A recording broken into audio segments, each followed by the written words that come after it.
देखो, अगला जो आपका चैप्टर है सॉल्यूशन। आज जो हमें इस लेक्चर के अंदर आज हम कवर करेंगे, हम सिंपल सॉल्यूशन क्या होता है, टाइप ऑफ सॉल्यूशन क्या है, और कंसंट्रेशन की जो टर्म्स आपके पास यूज होती हैं, जो आपने बेसिकली प्रैक्टिकल्स के अंदर भी पढ़ी हैं या 11th क्लास के अंदर भी पढ़ी हैं, उसी चीज को आज हमें रिपीट करना है। ये वाला लेक्चर बेसिक लेक्चर है। अगर मैं बात करूं तो 1 मार्क के हिसाब से इंपॉर्टेंट हो सकता है कि आपसे टाइप ऑफ सॉल्यूशन का एग्जांपल देके पूछ सकता है कि वो किसका आपके पास सॉल्यूशन का टाइप है, ठीक है। या फिर बेसिक टर्म्स हैं, आगे चल के जो न्यूमेरिकल्स हम करेंगे उसमें आपके पास मोलैरिटी, नॉर्मेलिटी बेसिकली यूज हो सकती है। अदरवाइज प्रैक्टिकल के हिसाब से ज्यादा इंपॉर्टेंट पार्ट है सॉल्यूशन का जो आज हम पढ़ रहे हैं। और अगर मैं सीबीएसई पॉइंट ऑफ व्यू से बात करती हूँ एग्जाम के अंदर, पेपर के अंदर, उसके हिसाब से अगला जो लेक्चर होगा वहां से ज्यादा इंपॉर्टेंट क्वेश्चंस आपके पास बनते हैं। तो ये बेसिक लेक्चर है, आई थिंक ये तो सबको आना चाहिए, ठीक है। देखो सॉल्यूशन क्या है, लैब के अंदर जितने भी आप काम करते हो ना केमिस्ट्री लैब में, सभी के सभी सॉल्यूशन कौन से होते हैं, ये वाले सॉल्यूशन होते हैं। और कौन सा सॉल्यूशन होता है जिसे हम होमोजीनियस मिक्सचर कहते हैं, मतलब वहां हम लिक्विड सॉल्यूशंस की बात करते हैं। सॉल्यूशन कौन सा पढ़ना है, सिर्फ सॉल्यूशन जिसे हम क्या कहते हैं, होमोजीनियस मिक्सचर कहते हैं। सॉल्यूशन की डेफिनेशन ही आपके पास होमोजीनियस मिक्सचर है। होमोजीनियस मिक्सचर का मतलब समझो, अगर आपने इसका मतलब समझ लिया तो आप बड़े अच्छे से समझ सकते हो। जैसे एग्जांपल क्या है कि मैंने एक शुगर सॉल्यूशन तैयार किया, आपने क्या लिया, वाटर लिया, बॉटल के अंदर मैंने क्या डाला, शुगर की क्रिस्टल आपने डाल दी, दोनों को अच्छे से क्या किया, डिसॉल्व किया। अब देखो जैसे ही आप डिसॉल्व करोगे, आपके पास पूरा का पूरा सॉल्यूशन अगर आपके पास तैयार हो गया, और अगर आप कहीं से चाहते हो कि मैं यहाँ से, मेरे पास शुगर सॉल्यूशन है, शुगर मैं यहाँ से अलग कर देता हूँ, ये मुझे शुगर का पार्टिकल अलग आपको दिखाई दे रहा है, यहाँ से आप अलग देख लोगे। आप कहीं से भी देखोगे पूरे के पूरे सॉल्यूशन के अंदर, क्योंकि पूरे से घुल चुकी है शुगर, तो आपके पास क्या रहेगी, कंसंट्रेशन शुगर वाटर की आपके पास क्या रहेगी, सेम रहेगी। इसीलिए आपको टेस्ट भी क्या दिखाई देता है, सेम आपको दिखाई देता है। तो इस तरह का जो मिक्सचर आपके पास होता है, इसे हम क्या कहते हैं, होमोजीनियस मिक्सचर कहते हैं। मतलब ये क्या होता है, यूनिफॉर्म होता है थ्रू आउट द सॉल्यूशन, ठीक है। जितने भी होमोजीनियस मिक्सचर होते हैं उसी को ही हम क्या कहते हैं, सॉल्यूशन कहते हैं। पूरी लैब में जो भी हम प्रिपेयर करते हैं, सॉल्यूशन को बनाते हैं, वो सारे के सारे सॉल्यूशन कैसे होते हैं, होमोजीनियस मिक्सचर आपके पास होते हैं, जिनका भी आप काम करते हो। आप ऑक्सैलिक एसिड का सॉल्यूशन बनाओगे, NaOH का सॉल्यूशन बनाओगे, आप KMnO4 का सॉल्यूशन बनाओगे, पोटेशियम डाइक्रोमेट का सॉल्यूशन बनाओगे, सभी के सभी सॉल्यूशंस क्या होंगे, होमोजीनियस मिक्सचर होंगे। उन्हीं की आपको स्टडी करनी है जितने भी आप यहाँ पर पढ़ते हो।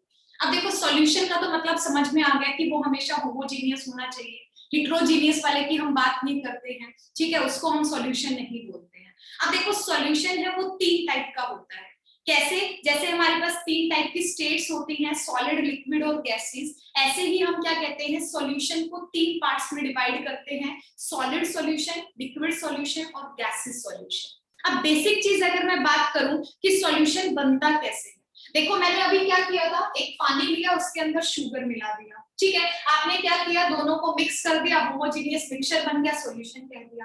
हम क्या कहते हैं, ये जो दोनों चीजें हमने डाली है, इसमें से एक क्वांटिटी को हम क्या कहते हैं, सॉल्यूट कहते हैं, और दूसरे को हम क्या कहते हैं, सॉल्वेंट कहते हैं, ठीक है। हम क्या कहते हैं, जनरली डिसाइड किया जाता है कि जो सॉल्यूट होता है वो कौन सा होता है, जो कम क्वांटिटी के अंदर आपके पास प्रेजेंट होता है, उसे हम क्या कहते हैं, सॉल्यूट कहते हैं। और जनरली जो आपके पास सॉल्वेंट होता है, जो अगर आपके पास ज्यादा क्वांटिटी के अंदर आपके पास प्रेजेंट होता है, उसे मैं क्या कहती हूँ, सॉल्वेंट कहती हूँ।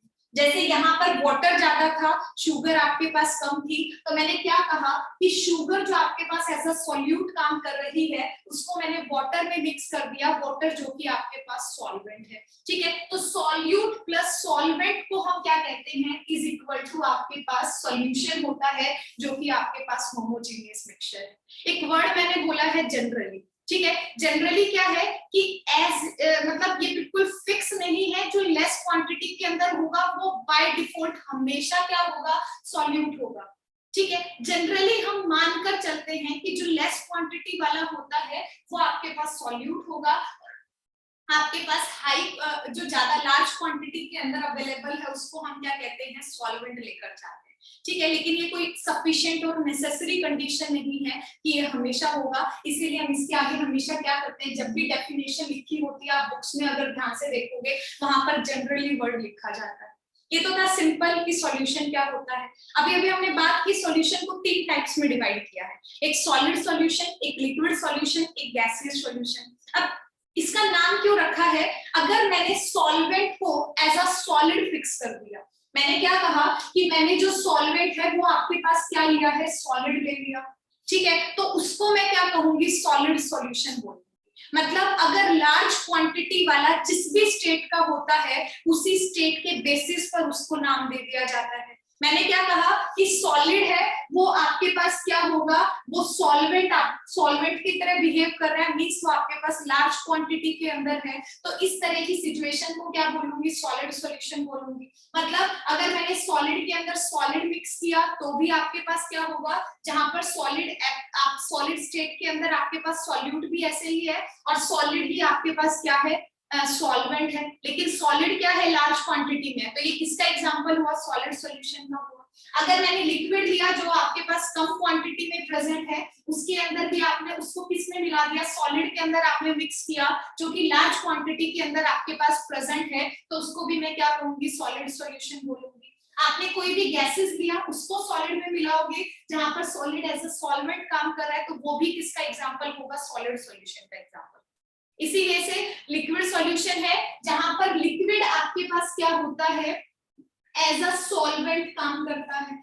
आपके पास सॉलिड के अंदर लिक्विड मिक्स कर सकते हो तो भी लिक्विड सॉल्यूशन होगा, क्यों, क्योंकि लिक्विड आपके पास क्या है, सॉल्वेंट है। मतलब सॉल्वेंट कैसा है वो डिपेंड करता है, वो डिसाइड करता है कि कौन सा सॉल्यूशन आपके पास बनेगा। अगर सॉल्वेंट सॉलिड है तो उसको हम सॉलिड सॉल्यूशन बोल देते हैं, अगर सॉल्वेंट आपके पास लिक्विड होता है तो आप उसको क्या बोलोगे, लिक्विड सॉल्यूशन बोल दोगे। अगर आपके पास गैसियस है तो उसे आप क्या कर दोगे, गैसियस सॉल्यूशन आप यहाँ पर बोल दोगे। अब यहाँ पर इंपॉर्टेंट क्या है, एग्जाम्पल है। नॉर्मली हमारे माइंड में क्या आता है जब भी हम सॉल्यूशन की बात करते हैं, क्योंकि लैब के अंदर या तो हम नमक का पानी घोलना बताते हैं या फिर आप इथेनॉल को पानी में घोल देते हो, ठीक है, इस तरह के एग्जाम्पल्स ज्यादा देखते हो, या फिर सॉलिड को लिक्विड के अंदर देखते हो, बाकी गैसेस को लिक्विड के अंदर मिक्स करना, ये वाले एग्जांपल देखने को नहीं मिलते।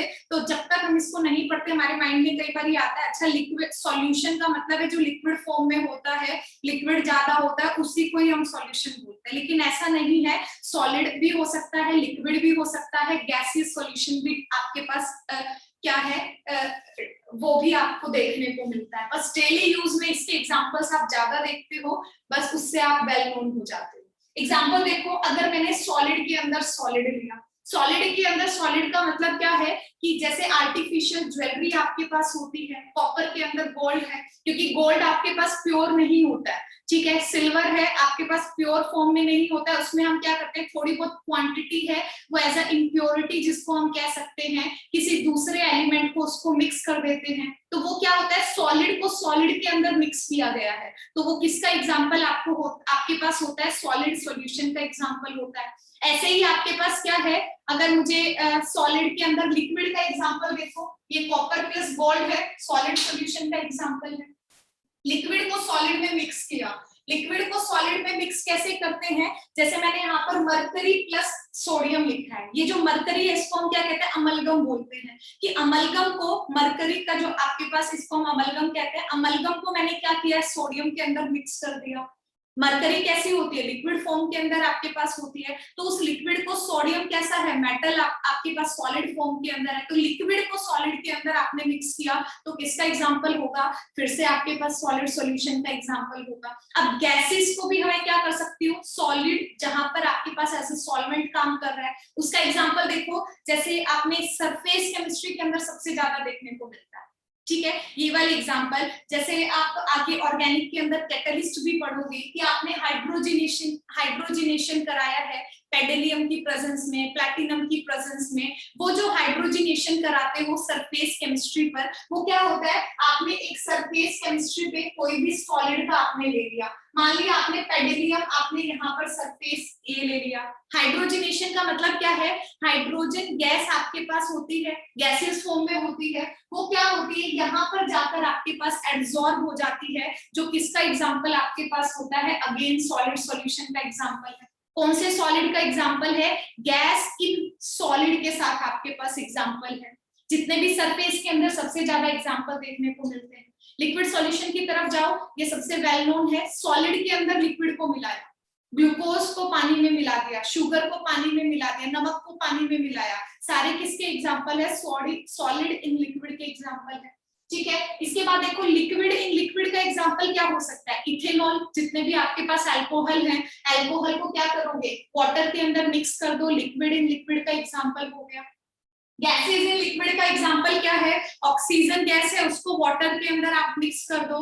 ठीक है, जब आप सोडा की बोतल्स आप देखते हो, वहां पर क्या होती है, गैस को हम प्रेशराइज करके ही उसके अंदर मिक्स करते हैं। ठीक है, ये भी आगे कंसेप्ट हम पढ़ेंगे। तो वो किसका एग्जांपल होगा, आपके पास गैस इन लिक्विड का एग्जांपल होगा, मतलब लिक्विड सॉल्यूशन का एग्जांपल होगा। ऐसे ही गैसेस सॉल्यूशन के अंदर देखो, सॉलिड इन गैस का मतलब क्या है कि कैम्फर इन नाइट्रोजन आपके पास हो गया, नाइट्रोजन ऐसा किसकी तरह काम करता है, गैस गैस आपके पास होती है, कैम्फर कैसा है, सॉलिड आपके पास है। इसी के साथ देखो लिक्विड इन गैस का मतलब क्या है कि आपने नाइट्रोजन फिर से गैस ली, उसमें आपने क्लोरोफॉर्म डाल दिया। ठीक है, वो इसका एग्जांपल हो जाएगा। गैस इन गैस का मतलब है ऑक्सीजन और नाइट्रोजन को आपने मिक्स कर दिया, दोनों गैस हैं, वो किसका एग्जांपल होगी, गैसियस सॉल्यूशन का एग्जांपल।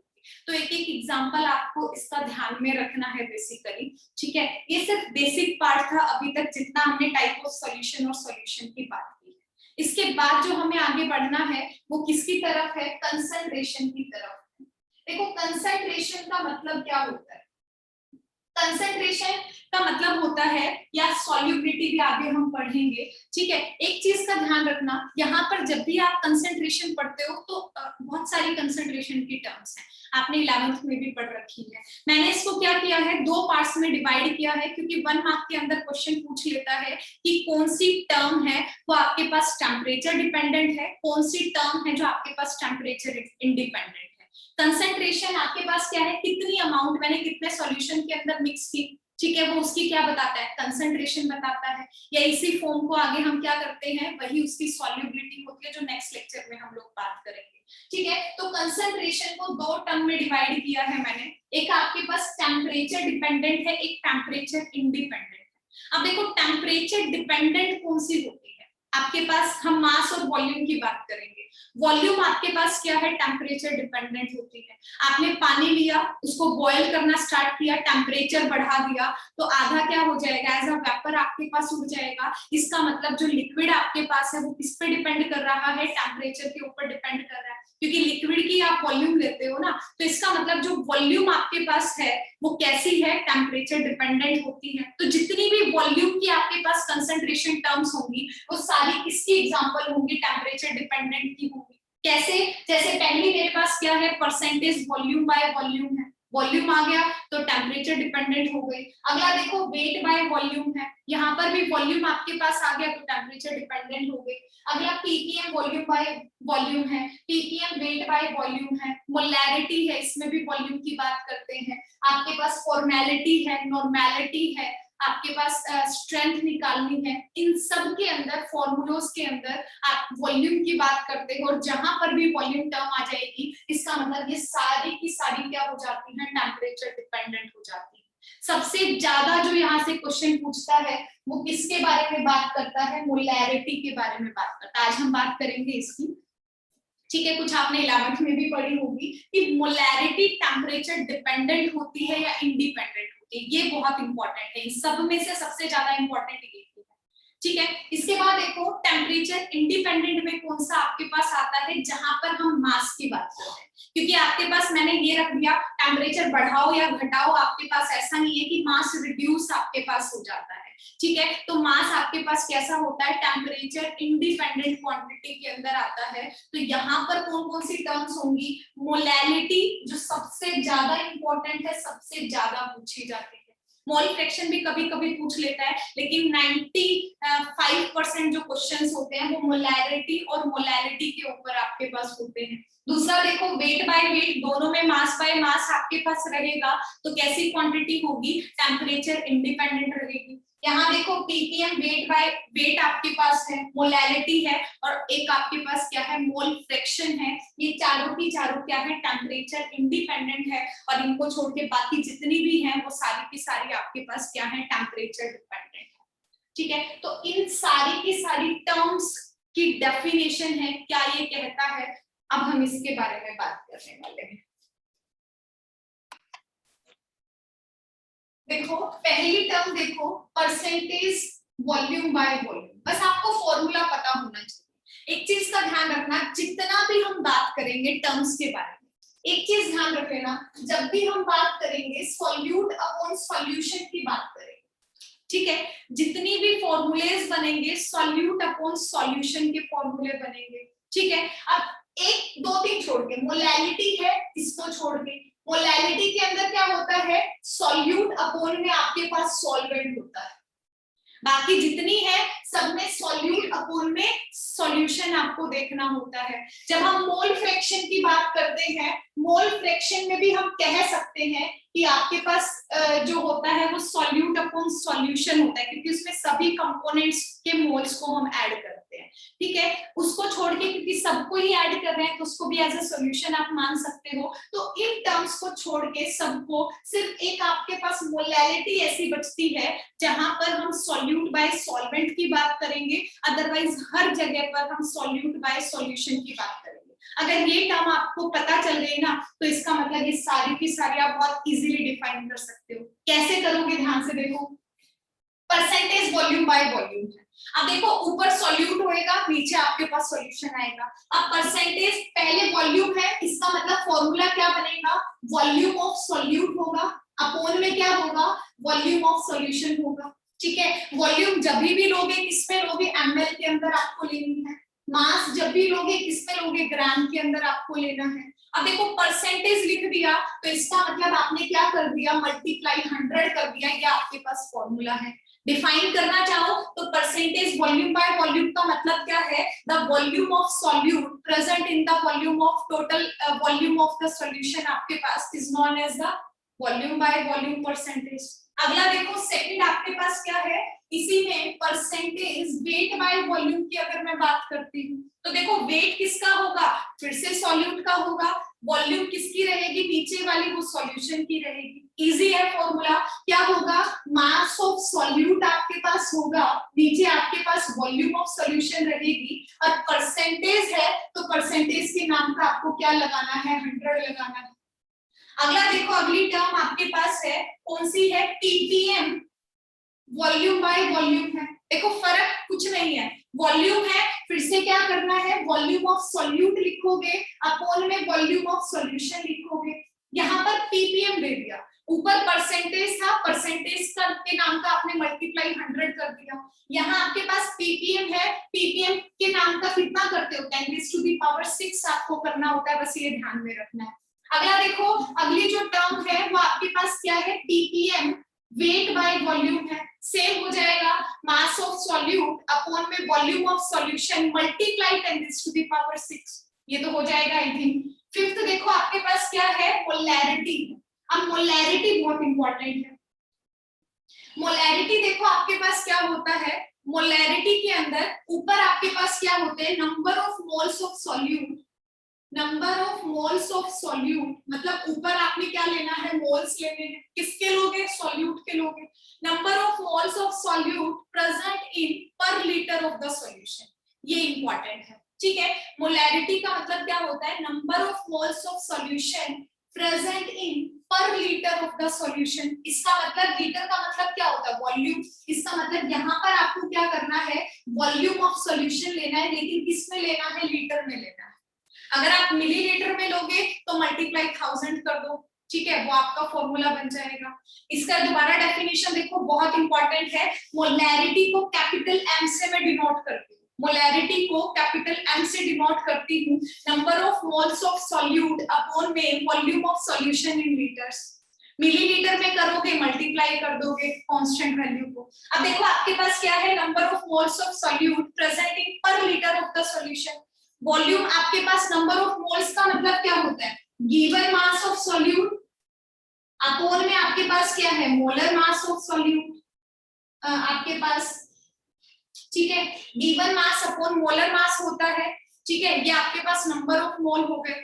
आगे देखो वॉल्यूम ऑफ सॉल्यूशन है, इसका मतलब नीचे क्या है, वॉल्यूम आपके पास है, मिलीलीटर में लिखी है तो कुछ नहीं करोगे, मिलीलीटर में लिखी है तो मल्टीप्लाई क्या करोगे, 1000 करोगे। तो जब भी आप न्यूमेरिकल करते हो छोटे छोटे, वहां पर किसी फॉर्मूले का यूज करते हो। फॉर्मूला कुछ नहीं है, एक्सटेंड पार्ट है, ठीक है। Number of moles of solute present in per litre of the solution, इसका मतलब ऊपर मोल्स है, मोल्स का मतलब क्या होता है, गिवन मास अपॉन में मोलर मास। नीचे क्या है, वॉल्यूम ऑफ सॉल्यूशन है, लीटर में लिखा है तो लीटर में लिखा रहने दो, पहले ही लीटर में कन्वर्ट कर लो। अदरवाइज मिलीलीटर में मैक्सिमम टाइम क्वेश्चन में दिया जाता है, तो आप मिलीलीटर में लिखोगे तो फॉर्मूले में क्या कर लो, मल्टीप्लाई 1000 से आप याद कर सकते हो, इजी है। अगला देखो आपके पास क्या है, फॉर्मेलिटी आपके पास, जिसको हम क्या कहते हैं, कैपिटल एफ से डिनोट करते हैं। ये इतनी इंपॉर्टेंट नहीं है आपके सिलेबस में, लेकिन दी एक साथ कंसंट्रेशन टर्म्स हैं तो इन सबको हम एक बार पढ़ लेते हैं। 7th आपके पास क्या है, नॉर्मेलिटी, जो सिलेबस में नहीं है लेकिन प्रैक्टिकल के अंदर हम पढ़ते हैं। प्रैक्टिकल में सबसे ज्यादा जो हम यूज करते हैं वो मोलैरिटी और नॉर्मेलिटी के बेसिस पर आपको दिया जाता है सॉल्यूशन, ठीक है। अब देखो फॉर्मेलिटीज का मतलब क्या होता है, फॉर्मेलिटी जब भी आता है, यहाँ number of moles of solute present in per litre of the solution था। यहाँ पर क्या है, नंबर ऑफ मोल्स की बजाय क्या आ जाएगा, नंबर ऑफ फॉर्मूलाज आ जाएगा। क्या हो जाएगा, नंबर ऑफ फॉर्मूलाज आ जाएगा, बाकी सब चीजें आपके पास सेम रहेगी। जब हम किसकी बात करेंगे, नॉर्मेलिटी की बात करेंगे, नॉर्मेलिटी में क्या हो जाएगा, नंबर ऑफ ग्राम इक्विवेलेंट हो जाएगा। ऊपर क्या आएगा, ग्राम इक्विवेलेंट ऑफ सॉल्यूट आ जाएगा, नीचे सॉल्यूशन की ही वॉल्यूम आपके पास रहेगी, ठीक है, कोई डिफरेंस नहीं है। मोलैरिटी के अंदर नंबर ऑफ मोल्स की बात करनी है, फॉर्मेलिटी के अंदर नंबर ऑफ फॉर्मूलोज की बात करनी है, आपके पास क्या नाम है, नॉर्मेलिटी के अंदर नंबर ऑफ ग्राम इक्विवेलेंट की बात करनी है, नंबर ऑफ ग्राम इक्विवेलेंट की हमें बात करनी है, बस बाकी सारी चीजें आपके पास क्या रहेंगी, सेम रहेंगी। ये सारी की सारी टर्म्स, एक आपके पास स्ट्रेंथ होती है, स्ट्रेंथ क्या होती है कि जो भी आपने मोलैरिटी निकाला उसको उसी के मोलर मास से मल्टीप्लाई कर दो। कहाँ यूज होगी, प्रैक्टिकल्स में यूज होगी, यहाँ पर इसका कोई रोल नहीं है। स्ट्रेंथ क्या होती है, जो भी आप मोलैरिटी या नॉर्मेलिटी निकालोगे उसको उसके मोलर मास से अगर मल्टीप्लाई कर दोगे तो उसकी क्या निकल जाती है, स्ट्रेंथ निकल जाती है। प्रैक्टिकल के अंदर जब आप लिखते हो, टाइट्रेशन करते हो, वहां पर आपको मोलैरिटी इक्वेशन, नॉर्मेलिटी इक्वेशन और स्ट्रेंथ को कैलकुलेट करना होता है, वहां पर ये टर्म्स आपके पास यूज हो जाएंगे। ये सारी की सारी जो टर्म थी वो थी टेम्परेचर डिपेंडेंट आपके पास। इन 3 टर्म को दोबारा देख लो, मोलैरिटी कैपिटल एम, क्या लिखा, number of moles of solute present in per litre of the solution, मतलब वॉल्यूम आपने किसमें ली, लीटर में, ठीक है, इसको बोल दिया मोलैरिटी। फॉर्मेलिटी कैपिटल एफ, आपके पास कुछ नहीं किया, नंबर ऑफ मोल्स की जगह नंबर ऑफ फॉर्मूलाज लिख दिया, number of formulas of solute upon में वॉल्यूम ऑफ सॉल्यूशन। ये आपके सिलेबस में नहीं है, ठीक है, ये आपको याद रखने की भी जरूरत नहीं है बेशक से, लेकिन एक साथ पढ़ रहे हैं तो थोड़ा सा डिफरेंस है इसीलिए बता दिया। यहाँ देखो नॉर्मेलिटी आपके पास क्या होती है, number of gram equivalent of solute upon में क्या होगा, वॉल्यूम ऑफ सॉल्यूशन होगा। ये भी किसमें होगा, लीटर में होगा, तीनों सेम सेम चीजें हैं। अब देखो अगर मुझे मोल्स निकालने हैं, मोल्स कैसे निकालते हो, गिवन मास अपॉन में मोलर मास, ऐसे ही नंबर ऑफ मोल्स निकालते हो, ठीक है। अगर मुझे नंबर ऑफ फॉर्मूलाज निकालने हैं, ये नंबर ऑफ मोल्स आपके पास हैं, अगर आपको नंबर ऑफ फॉर्मूलाज निकालने हैं, वो कैसे निकालोगे?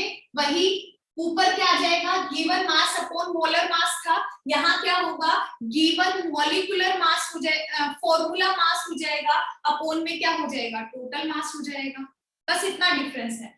ग्राम इक्विवेलेंट के अंदर हम क्या करते हैं, गिवन मास अपॉन में इक्विवेलेंट मास कर देते हैं, सॉरी इक्विवेलेंट मास अपॉन में क्या होगा, मोलर मास। देखो गिवन मास है, यहाँ क्या होगा, गिवन फॉर्मूला मास, क्योंकि फॉर्मूले की बात कर रहे हैं, अपॉन में क्या है, मोलर मास। इधर देखो नंबर ऑफ ग्राम इक्विवेलेंट आपके पास है, क्या होगा आपके पास, ऊपर क्या होगा, गिवन जो भी आपके पास इक्विवेलेंट मास है वो होगा, नीचे आपने क्या लगा दिया, फॉर्मूला मास करा दिया।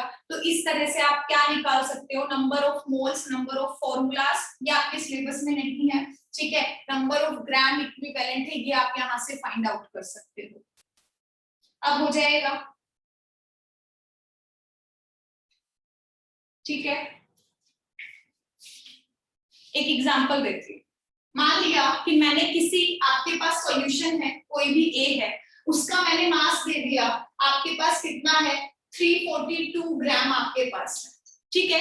मैंने उसका कहा कि मान लिया उसका मोलर मास आपके पास कितना हुआ, वो भी आपके पास 342 ग्राम हुआ। अगर मुझे नंबर ऑफ मोल्स निकालने हैं तो क्या करूंगी, गिवन मास करूंगी, अपॉन में मोलर मास करूंगी, क्या होगा, 342 अपॉन में 342, आपके पास नंबर ऑफ मोल्स कितने निकल कर आएंगे, एक निकल कर आएगा। आगे देखो, अगर मेरे पास मुझे क्या निकालना है, नंबर ऑफ फॉर्मूलेज निकालने हैं, फॉर्मूलेज में क्या करूंगी, गिवन मास करूंगी, और जो भी आपका फॉर्मूला बन रहा है उस फॉर्मूले का जो मास होगा नीचे आप क्या करोगे, वो करोगे। मान लिया आपके पास गिवन मास 342 है, फॉर्मूलाज मास मैंने मान लिया 618 ग्राम आपके पास ले लिया, तो क्या होगा, गिवन मास 342 अपॉन में फॉर्मूला मास आपके पास कितना है, 618, ये क्या निकल जाएगा, नंबर ऑफ फॉर्मूलाज निकल जाएगा। आगे देखो, अगर मुझे नंबर ऑफ ग्राम इक्विवेलेंट्स निकालने हैं, क्या होगा, गिवन मास कितना है, 342 ग्राम, नीचे क्या होगा, इक्विवेलेंट मास आपके पास होता है, इक्विवेलेंट मास मान लिया मैंने 700 ग्राम आपके पास है, तो इसका मतलब 342 अपॉन में 700 आपके पास हो जाएगा। ऐसे हम निकालते हैं, ठीक है, कुछ नहीं है, given of number of formula है, गिवन मास अपॉन में फॉर्मूला मास, इधर नंबर ऑफ ग्राम इक्विवेलेंट है, गिवन मास अपॉन में क्या करना है, इक्विवेलेंट मास। यहाँ अच्छा मैंने यहाँ गलत लिख दिया, नंबर ऑफ फॉर्मूला क्या है, गिवन मास अपॉन में फॉर्मूला मास, ये गिवन मास अपॉन में क्या है, इक्विवेलेंट मास, ये आपके पास जनरल फॉर्मूला है। अब बस बात यहाँ पर ये आती है कि इक्विवेलेंट मास कैसे निकालेंगे ना, हमें तो क्या करना आता है, मोलर मास निकालना आता है, एटम दिया है तो एटम मतलब एटॉमिक मास निकालना आता है। अब इक्विवेलेंट मास हम कैसे निकालते हैं, जो भी मेरे पास मोलर मास है उसको n फैक्टर से अगर मैं डिवाइड कर देती हूँ तो वहां से आपके पास इक्विवेलेंट मास निकल जाता है। अब n फैक्टर की वैल्यू कोई भी आपके पास हो सकती है, जैसे अगर मैंने कहा कि HCl आपके पास है, अगर मेरे पास एसिड्स होते हैं, एसिड में जितने नंबर ऑफ प्रोटॉन आपके पास निकल जाते हैं वही उसका n फैक्टर डिसाइड कर देते हैं। इसका मतलब अगर मैं HCl का सॉल्यूशन बना रही हूँ तो HCl का मोलर मास होगा अपॉन में n फैक्टर, मतलब एक H पॉजिटिव बाहर गया है तो आपके पास n की वैल्यू 1 हो जाएगी, मतलब वही इक्विवेलेंट मास होगा, वही आपके पास मोलर मास होगा। लेकिन अगर मैंने क्या ले लिया, सल्फ्यूरिक एसिड ले लिया, सल्फ्यूरिक एसिड को अगर आप सॉल्व करोगे तो 2 H पॉजिटिव आपके पास बाहर निकलते हैं, इसका मतलब जितने प्रोटॉन आपके डोनेट कर रहा है वही उसका n फैक्टर हो जाएगा, ठीक है, वही उसका n फैक्टर हो जाएगा, वही उसकी एसिडिटी हो जाएगी। इसका मतलब क्या है कि n की वैल्यू इसके लिए कितनी हो जाएगी, 2 हो जाएगी। अब अगर सल्फ्यूरिक के केस में आपको इक्विवेलेंट मास निकालना है, वो मोलर मास के इक्वल नहीं है, क्यों, क्योंकि वो किसके इक्वल होगा, मोलर मास जितना भी होगा उसको आप 2 से डिवाइड कर दोगे तो वो उसका इक्विवेलेंट मास आपके पास निकल कर आ जाता है। तो ये इक्विवेलेंट मास निकालने का तरीका होता है। अब देखो ऐसे ही मेरे पास बेस का केस है, अगर मैंने बेस में NaOH ले लिया, जितने हाइड्रोक्साइल आयन बाहर जाते हैं, NaOH के अंदर कितना होता है, एक O पॉजिटिव बाहर गया है तो n फैक्टर की वैल्यू 1 हो जाएगी, ठीक है, तो यहाँ पर एन फैक्टर कैसे निकल कर आएगा, जो भी गिवन मास होगा अपॉन में उसकी बेसिसिटी, मतलब OH आपके पास -1 होगा तो उसकी वैल्यू 1 हो जाएगी। अगर मैंने क्या एग्जांपल लिया, CaOH ट्वाइस ले लिया, कैल्शियम हाइड्रोक्साइड लिया, तो यहाँ पर क्या होता है, 2 OH नेगेटिव बाहर निकलते हैं, तो इसके केस में एन फैक्टर की वैल्यू आपके पास कितनी निकल कर आती है, 2 आपके पास निकल कर आती है। देखो दोबारा से देखो, मुश्किल नहीं है, दोबारा रिपीट कर रही हूँ, समझ में आएगा कि हम कैसे बढ़ रहे हैं।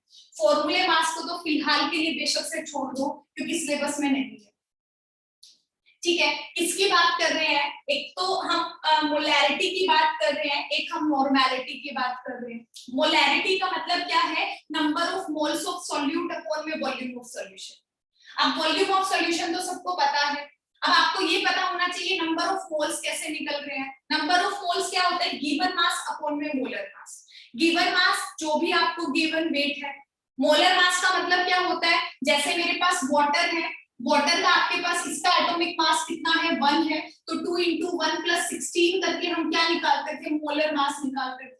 ये भी आपके लिए इजी है, ये भी आपको पता चल जाता है, अगर आपको कंपाउंड का नाम पता है तो आप निकाल सकते हो। तो ये तो सिंपल है, गिवन मास अपॉन में मोलर मास। अब बात आती है, जब मैं नॉर्मेलिटी की बात करती हूँ तो नंबर ऑफ ग्राम इक्विवेलेंट है। अब ग्राम इक्विवेलेंट कैसे निकालते हैं, कैसे निकालेंगे, जितना भी गिवन मास है अपॉन में इक्विवेलेंट मास हो जाएगा, क्योंकि ग्राम इक्विवेलेंट की बात की है तो यहाँ पर नीचे इक्विवेलेंट मास आता है। अब इक्विवेलेंट मास कैसे निकालते हैं, जो भी मोलर मास हमारे पास होता है उसको n फैक्टर से डिवाइड कर देते हैं। अब n फैक्टर क्या होता है, number of H positive ions जो दे रहा है, या फिर नंबर ऑफ हाइड्रोक्साइल आयंस है उसके इक्वल कह लो, या फिर ये कह लो कि एसिडिटी के इक्वल है, या ये कह लो बेसिसिटी के इक्वल है। n फैक्टर निकालने के बहुत सारे तरीके हैं, डिपेंड करता है कंपाउंड कैसा है। अगर एसिड है तो मैंने देखा एक H पॉजिटिव जा रहा है, तो इसका मतलब इस केस में हमेशा n फैक्टर 1 हो जाएगा। अगर 2 H पॉजिटिव जाएंगे तो n फैक्टर की वैल्यू 2 हो जाएगी, वहां से आपने इक्विवेलेंट मास निकाल लिया। अगर मेरे पास बेस है, जितने number of hydroxyl ion donate करेगा वही उसका n फैक्टर हो जाएगा। इसका मतलब यहाँ पर बेसिसिटी 1 है तो आपके पास n फैक्टर 1 हो जाएगा, तो मोलर मास और इक्विवेलेंट मास सेम हो जाएगा। अगर 2 हो जाएगा तो वो उसका क्या हो जाएगा, हाफ हो जाएगा। इस तरह से आप क्या करते हो, इक्विवेलेंट मास निकालते हो, और इसी तरह से नंबर ऑफ इक्विवेलेंट मास है वो निकाले जा सकते हैं। दोबारा बता रही हूँ, एनसीईआरटी के अंदर गिवन है, सीबीएसई एग्जाम के हिसाब से न्यूमेरिकल नॉर्मेलिटीज पे नहीं आते हैं, ठीक है, अभी तक तो नहीं आ रहे हैं क्योंकि बहुत बार सिलेबस में अगर आप पढ़ोगे तो मेंशन भी नहीं होता, अभी पिछले वाले सेशन में भी मेंशन नहीं है, ठीक है। लेकिन आपको पता होना चाहिए क्योंकि प्रैक्टिकल में आप परफॉर्म करते हो, आपको टीचर बोलता है कि इतनी नॉर्मेलिटी का सॉल्यूशन बनाओ, वो आपको बोलता है इतनी मोलैरिटी का सॉल्यूशन बनाओ, तो वहां पर आपको ये चीज पता होनी चाहिए।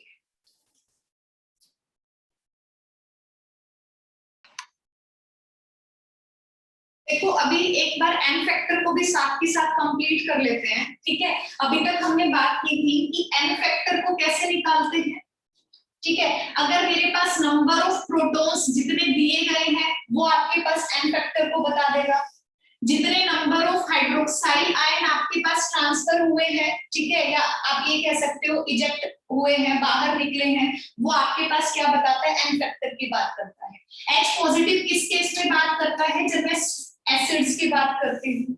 OH positive OH negative hydroxyl ion किसके बारे में बात करता है, जब मैं बेस की बात करती हूँ। लेकिन अगर आपके पास ना एसिड हो ना बेस हो, आपको क्या दे दिया जाए, सॉल्ट दे दिया जाए, मान लिया मैंने NaCl दे दिया, यहाँ कैसे पता चलेगा कि n फैक्टर की वैल्यू आपके पास कैसे होगी, तो यहाँ देखो कैसे होगा कि सॉल्ट में कैसे निकालते हो, जितना भी टोटल मैग्नीट्यूड आपके पास निकलता है, total magnitude either of cation और anion, दोनों में से किसी एक का भी टोटल मैग्नीट्यूड आप निकाल लो, इसका मतलब टोटल चार्ज निकाल लो। इसका देखो यहाँ पर NaCl में देखो Na पॉजिटिव है, Cl नेगेटिव है, इसका मतलब यहाँ पर भी 1 पॉजिटिव है, यहाँ पर भी 1 नेगेटिव है। तो अगर मैं केटायन के रिस्पेक्ट में बात करती हूँ तो कितना निकल कर आता है, 1 निकल कर आता है, वही उसका n फैक्टर हो जाएगा।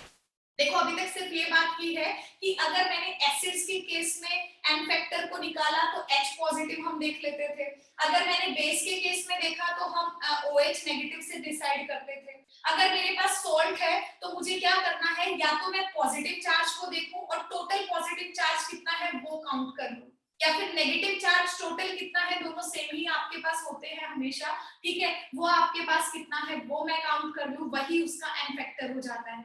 जैसे NaCl में Na पॉजिटिव Cl नेगेटिव है, ये 1 पॉजिटिव है 1 नेगेटिव है, तो अगर मैं केटायन का लेती हूँ तो 1 ही आपके पास निकल कर आता है, तो आपने एन फैक्टर की वैल्यू 1 डिसाइड कर ली।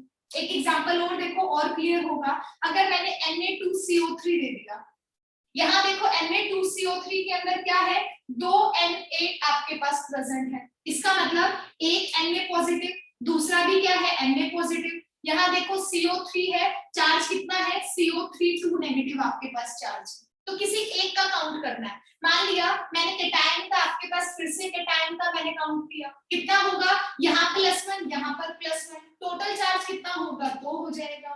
नेगेटिव का काउंट कर लो, CO3 2 नेगेटिव है, इसका मतलब ओवरऑल जो आपके पास एनायंस है उस पे चार्ज कितना आ रहा है 2 नेगेटिव आ रहा है, तो एन फैक्टर की वैल्यू कितनी निकल कर आ जाएगी 2 निकल कर आ जाएगी।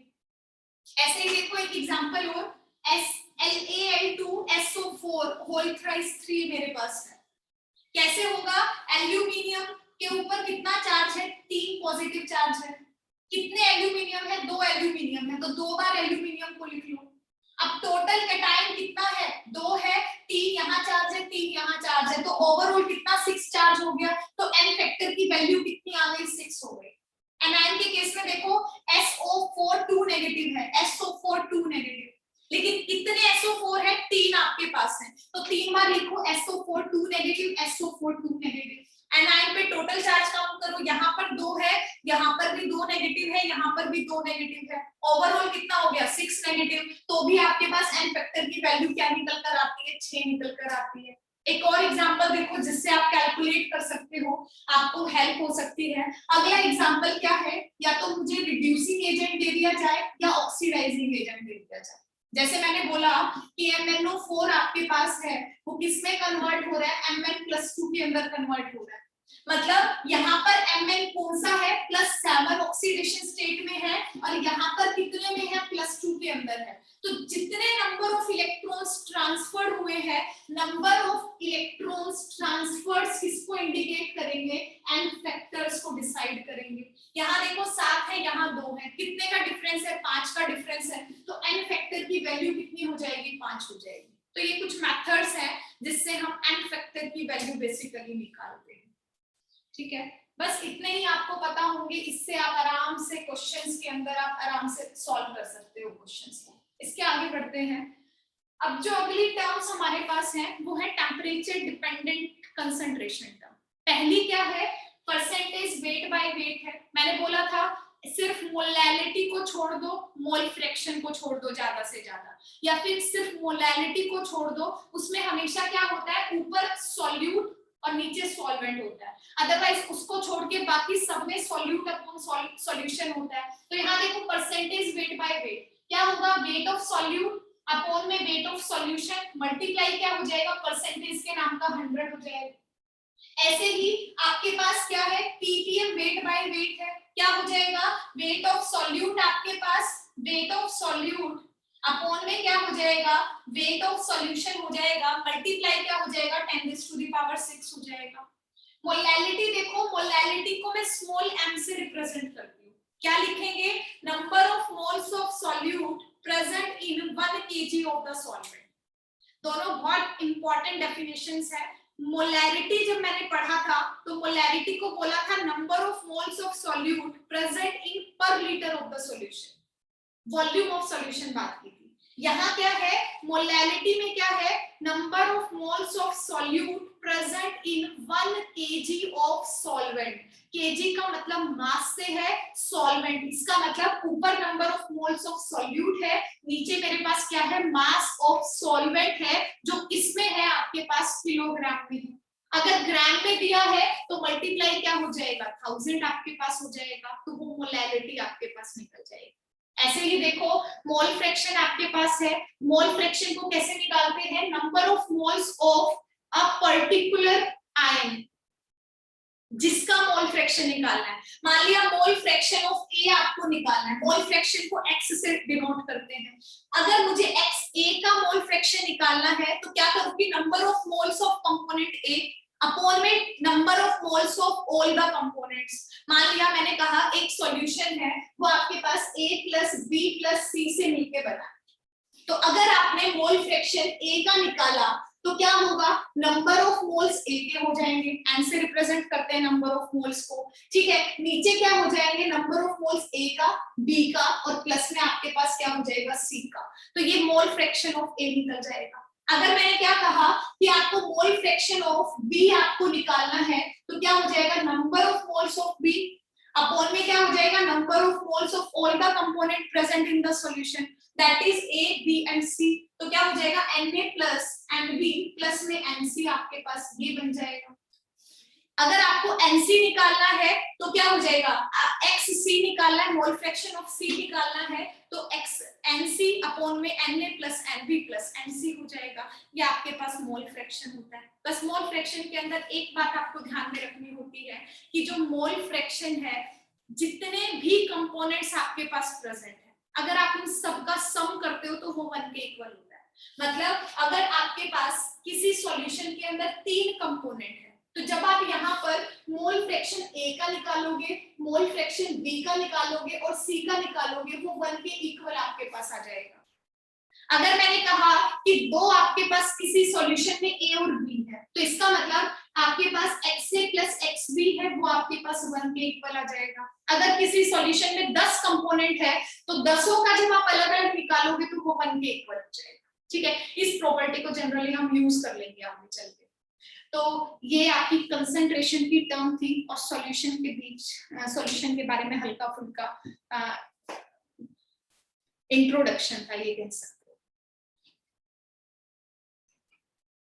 एक चीज और बता रही थी मैं आप लोगों को, फॉर्मूला मास क्या हो रहा था, फॉर्मूला मास का मतलब होता है जो हम ऑब्जर्व मॉलिक्यूलर मास लेते हैं, ठीक है। ऑब्जर्व मॉलिक्यूलर मास को ही हम फॉर्मूला मास कहते हैं। एक ऑब्जर्व मॉलिक्यूलर मास होता है, एक कैलकुलेटिव मोलर मास होता है। अगर दोनों सेम आते हैं तो फॉर्मूला मास भी वही बन जाता है। डिफरेंट होता है तो जो ऑब्जर्व मॉलिक्यूलर मास होता है उसको हम फॉर्मूला मास कहते हैं बेसिकली, लेकिन वो आपको करना नहीं है, आपके सिलेबस में नहीं।